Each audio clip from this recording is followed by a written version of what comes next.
Bom dia, meninos. Tudo bem com vocês? Eu espero que vocês estejam bem.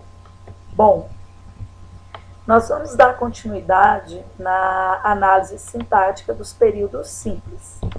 Recapitulando, a última aula, nós falamos o que é análise sintática. É o estudo da sintonia das palavras, de períodos simples. O que são períodos simples? É uma oração somente. É aquela frase que é composta apenas por um verbo, se tornando uma oração e sendo período simples. Nós vimos, dentro da análise sintática, que nós falamos do sujeito. O que é o sujeito? É aquele ao qual se dá uma informação, aquele ou aquilo, no caso de pessoas ou de objeto. Então, na última aula, nós falamos que o sujeito, é aquele a qual nós damos uma informação. Falamos também sobre o predicado, O que é o predicado? Predicado, eu me lembro que eu falei no último vídeo que predicado era o fofoqueiro. O predicado é aquele que me contava o que o sujeito fez, o que ele tem e o que ele é. O predicado é a informação passada daquela pessoa ou daquela coisa. Tá? Quando nós falamos em oração, nós estamos falando de uma frase em torno de um verbo ou de uma locução verbal. Então, nós estamos falando de um verbo ou de uma locução verbal. O que é uma locução verbal? São dois verbos juntos. Só que um desses verbos, ele é de ligação. Ele não tem nenhum significado. Ele não indica nenhuma ação. E o outro verbo é o verbo qual chamamos de verbo principal. É aquele que me informa realmente uma ação. Então, a oração de período simples, ela pode ser composta apenas por um verbo ou ela pode ter uma locução verbal. Tá? Veja que no exemplo, João foi encontrado. Foi é o meu verbo auxiliar, é um verbo de ligação. Ele simplesmente está ligando um segundo verbo que é encontrado, que é o verbo principal.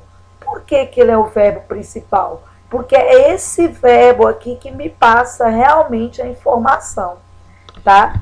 Então, a oração ela pode ser composta por um verbo ou por uma locução verbal, que é a junção de um verbo auxiliar com o verbo principal. Tá? Lá embaixo temos uma outra frase. Ela estava conversando. Estava é o verbo auxiliar. Ele não me informa nada. Eu preciso de mais um outro verbo para a minha oração ter sentido. Por isso que chamamos de locução verbal. Quando eu tenho uma locução verbal dentro de uma oração, eu conto apenas como um único verbo. Tá? Então, locução verbal é a soma de um verbo auxiliar com o verbo principal. E ele é contado apenas como um único verbo dentro da frase. Tá bom? Então, eu estou passando essa regrinha para que vocês possam estar atentos para as próximas partes de análise sintática, que são os termos acessoriais que nós iremos entrar. Tá bom? Olha só lembrando, o eleitor confia na honestidade dos políticos. Lembram que eu disse a vocês que a primeira coisa que eu faço é sublinhar o verbo. Qual é o verbo aqui? Confia. Quem confia? O eleitor. O eleitor é sujeito, o que sobra do sujeito é predicado. E nós falamos também do núcleo do sujeito. Lembra que eu falei para vocês que o núcleo do sujeito é a palavra mais importante que está dentro do sujeito. né? E falamos também do núcleo do predicado, que é a palavra mais importante que se encontra dentro de um predicado. Então, como nós já vimos, né, toda essa parte de termos essenciais, nós vamos dar continuidade hoje estudando sobre os tipos de sujeito. Os tipos de sujeito são 5 tipos: sujeito simples, sujeito composto, sujeito oculto, sujeito indeterminado e oração sem sujeito. Então, são esses tipos de sujeito que nós temos. Sujeito simples.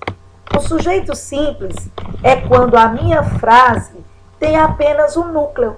Lembra quando nós estudamos o núcleo? Pois é, dentro desse sujeito vai ter apenas um núcleo. E quando, dentro do sujeito não, dentro da frase, dentro da oração. Quando dentro da oração eu tenho apenas um núcleo, o meu sujeito é simples. Veja o exemplo aqui do slide. As vacas malhadas pastavam na fazenda. Primeira coisa, sublinha o verbo. Pastavam. Pastavam não, pastavam. Pastavam na fazenda. Quem pastavam na fazenda? As vacas malhadas. Daqui para lá é sujeito. Tá? Só que eu vou procurar o núcleo. O núcleo é a palavra que realmente combina com o verbo. Quem pastavam? O as que pastavam? Não. Malhadas que pastavam? Não. Vacas que passavam. Então está sublinhado aqui, o vacas é o núcleo do sujeito. Quantos núcleos eu tenho aqui? Quantas palavras sublinhadas? Eu tenho uma. Se eu tenho apenas um núcleo aqui, uma palavra sublinhada, eu tenho um sujeito simples. Então, sujeito simples é aquele formado por apenas um núcleo. Ah, tia Daíse, mas a palavra vacas está no plural. Subtende-se que é mais de uma. Sim, mas não importa se a palavra está no plural ou no singular. O que importa é a quantidade de palavras que se torna núcleo dentro do sujeito. E se é somente uma palavra, eu tenho aí um sujeito simples. Tá bom? Depois, nós temos um sujeito composto. O que é sujeito composto? Ora, se o sujeito simples eu tenho um núcleo só, o composto eu posso ter 2 ou mais núcleos, tá? Dentro daquela oração. Veja o exemplo aqui. Eu e o Zé vamos ao cinema logo. Primeira coisa, vou falar de novo para que vocês não possam esquecer. Sublinhe os verbos. Quais são o verbo? Ou melhor, quais é o verbo? Qual é o verbo, né? Qual é o verbo? Vamos. Quem vamos ao cinema logo? Eu e o Zé. Então, vamos achar o núcleo agora. Quem vamos ao cinema? É o E e o O que vamos ou é eu, Zé que vamos? Então, é eu, Zé. Se eu tenho 2 núcleos, eu tenho um sujeito composto. Então, quem vamos aqui é eu, Zé. 2 núcleos, o sujeito composto. Se fosse eu, vírgula, ele e o Zé, vamos ao cinema. Então, quem vamos? Eu, ele e Zé. 3 núcleos, sujeito composto. Tá? Então, o sujeito composto é aquele formado por 2 ou mais núcleos. O terceiro sujeito que nós temos é chamado de sujeito indeterminado. O que é o sujeito indeterminado? O próprio nome fala. Eu não determino, eu não sei quem é que praticou ou que sofreu aquela ação, tá? E esse sujeito, os seus verbos estão geralmente na terceira pessoa do plural e do singular. Então, o sujeito indeterminado, eu encontro o verbo na terceira pessoa do plural ou do singular. tá? Mas olha, é só o verbo, a pessoa não aparece. Veja esse exemplo aqui embaixo, ó. Quebraram a janela. Qual é o verbo? Quebraram. Quem quebraram a janela? Eles. Eles quem? Eu não sei quem é eles. Então, nesse caso, o sujeito se tornou indeterminado, tá? Porque eu sei que é eles, porque o verbo está conjugado na terceira pessoa. Agora, galerinha, presta atenção aqui. Se viesse escrito a palavra eles aqui, antes de quebrar, se viesse escrito eles aqui, né, faz de conta que tem o eles aqui. Se tivesse escrito assim, eles quebraram a janela, então, aí já deixaria de ser indeterminado. Por quê? Porque o eles está aparecendo na frase. Então, se estivesse escrito eles, ali, eles quebraram a janela, então já não era sujeito indeterminado, e sim um sujeito simples. Mas se torna indeterminado porque ele não vem escrito. E o verbo se encontra na terceira pessoa, do plural ou do singular. A frase embaixo. Quebra-se a janela. Quem quebra-se? Ele quebra. Está escrito ele? Não. Portanto, sujeito indeterminado, porque o verbo está na terceira pessoa, nesse caso aqui do singular. E sempre está aparecendo aqui o pronome se, como se fosse escrito ele, né? Ele quebra a janela. Mas é o mesmo caso da frase acima. Se porventura viesse escrito ele, deixaria de ser sujeito indeterminado. Mas se o ele está escondido, eu não consigo visualizar na frase. Mas eu sei que é ele por causa da conjugação do verbo que está na terceira pessoa do singular ou do plural, então eu tenho aí um sujeito indeterminado. Tudo bem? Depois do sujeito indeterminado, eu tenho a oração, eu tenho o sujeito oculto. O que é o sujeito oculto? Vocês viram aqui que esse sujeito indeterminado, o verbo acontece na terceira pessoa, do singular ou do plural. Já o sujeito oculto, esses verbos vão acontecer na primeira e na segunda pessoa, e também não vai aparecer aqui. Por exemplo, quebrei o copo. Quem quebrei? Eu. Não está escrito eu na frase, né? Só está escrito assim, quebrei o copo. Se quebrei o copo, esse verbo me dá a entender que é a primeira pessoa do singular. Então, eu tenho aí um sujeito oculto. O que é o sujeito oculto? Quando o meu verbo está na primeira e na segunda pessoa, do singular ou do plural, tá bom? No sujeito indeterminado, o meu verbo está na terceira pessoa. No meu sujeito oculto, o meu verbo está na primeira e na segunda pessoa, tá? E a pessoa é lógico que não vai vir escrito, igual indeterminado. Por que não vem escrito? Porque o próprio nome já fala, é o sujeito oculto.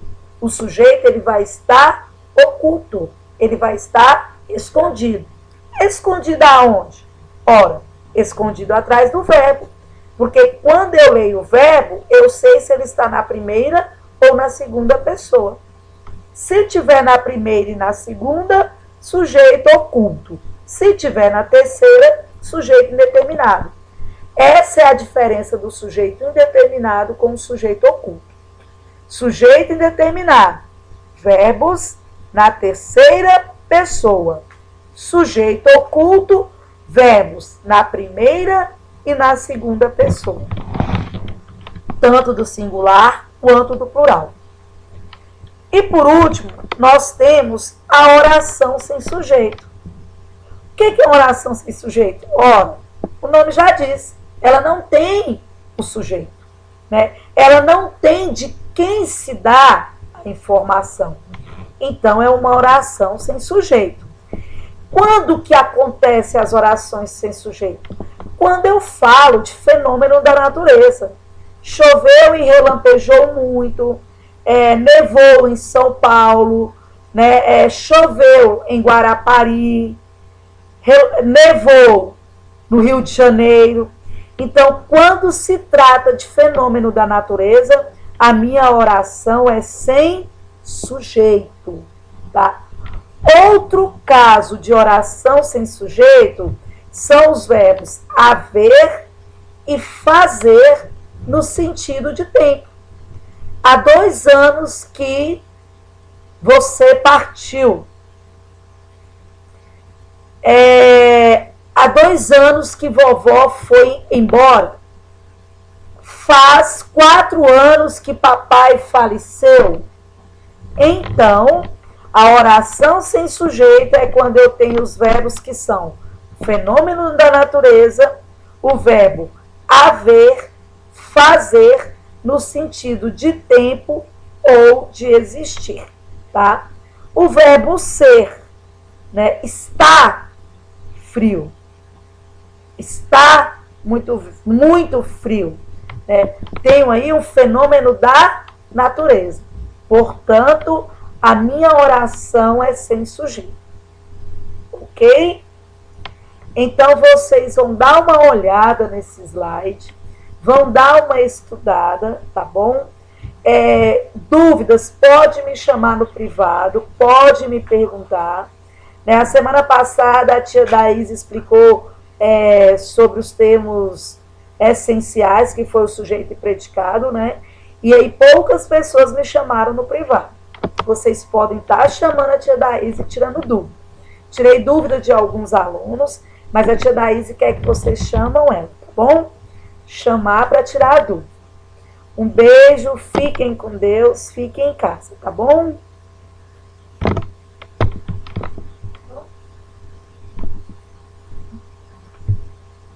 E agora, Bia?